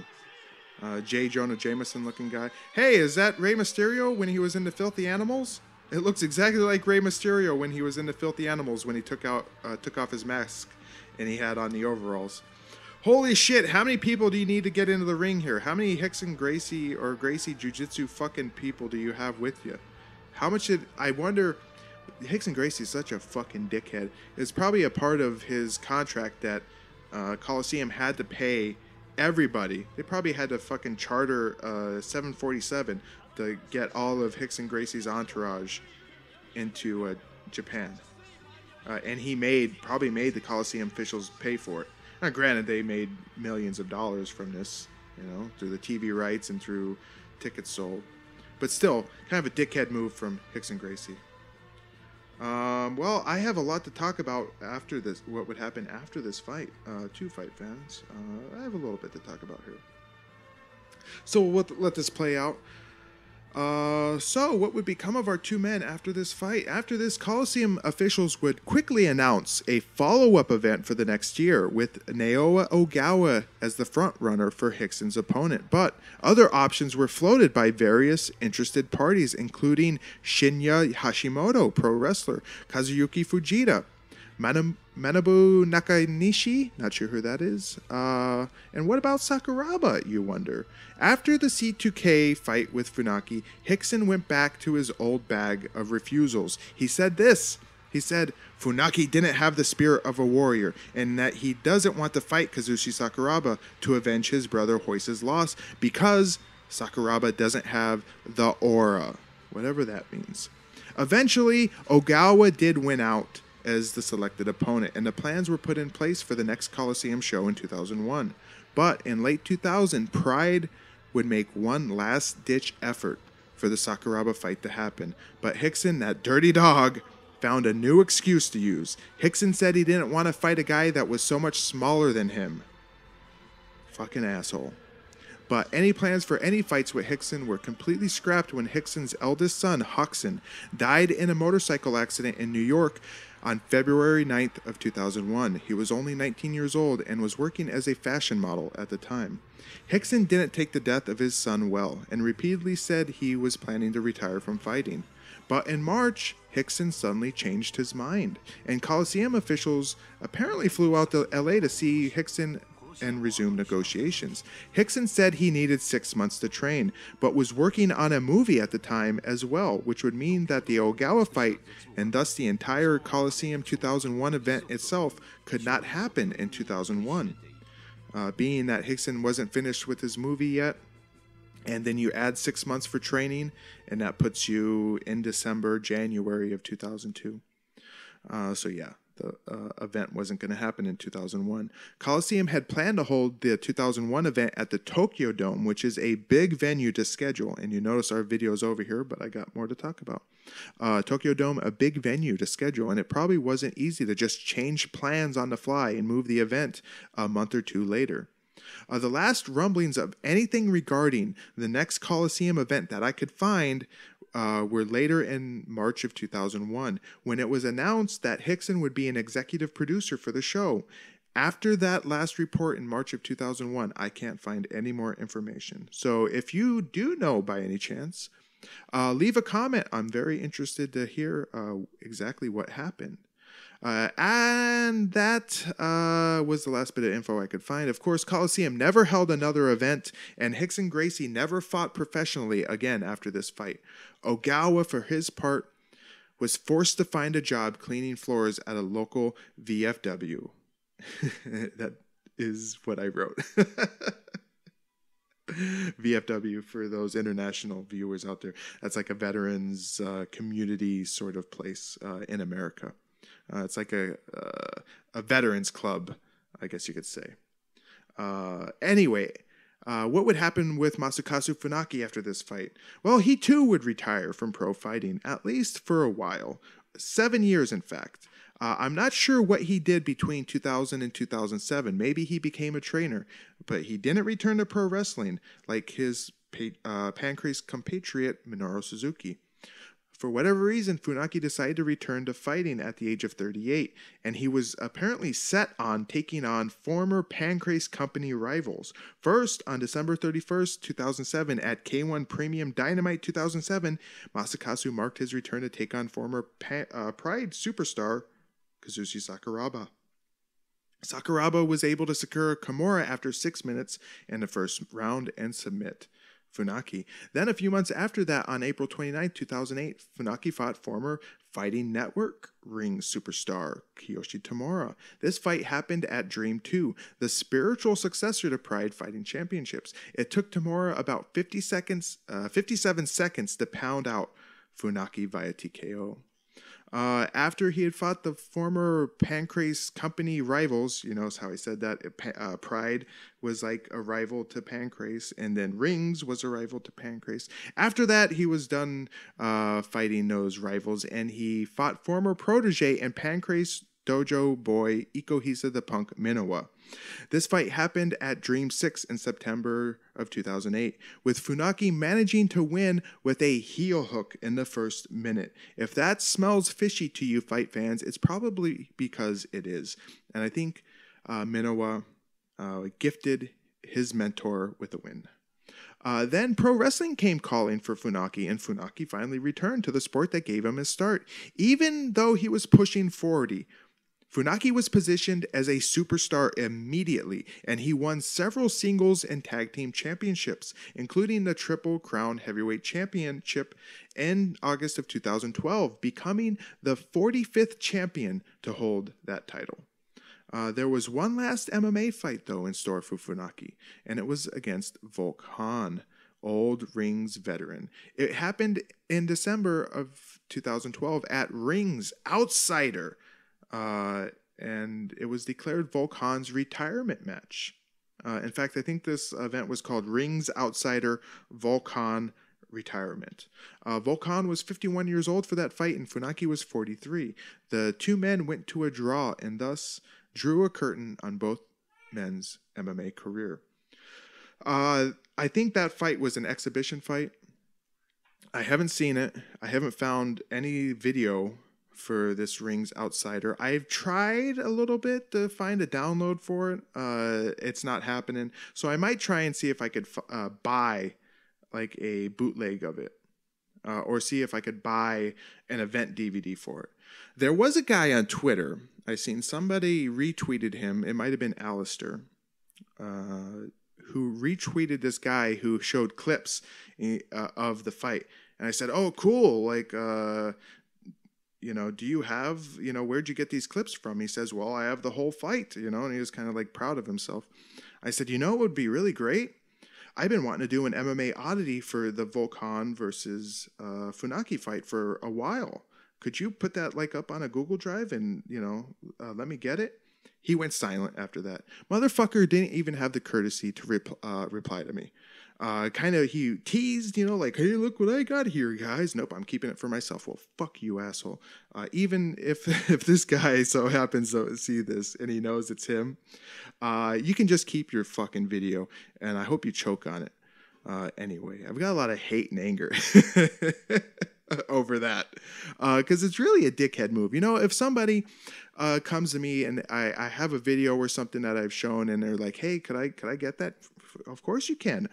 I'll give you the Russian master list of all the stuff where I've gotten all the things that I have. I have no problem sharing. But some people think they've got, you've got a video of a fight.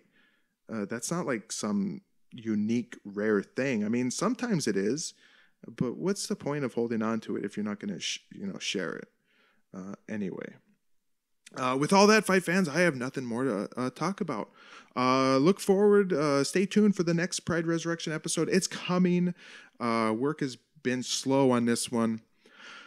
And I guess I've been a little depressed on the channel, so to speak, in terms of viewership. And I think a lot of problems have cropped up for the channel after we were suspended out of the blue by YouTube for quote-unquote sexually explicit material, which was a bogus thing. I think somebody mass flagged us to take us down.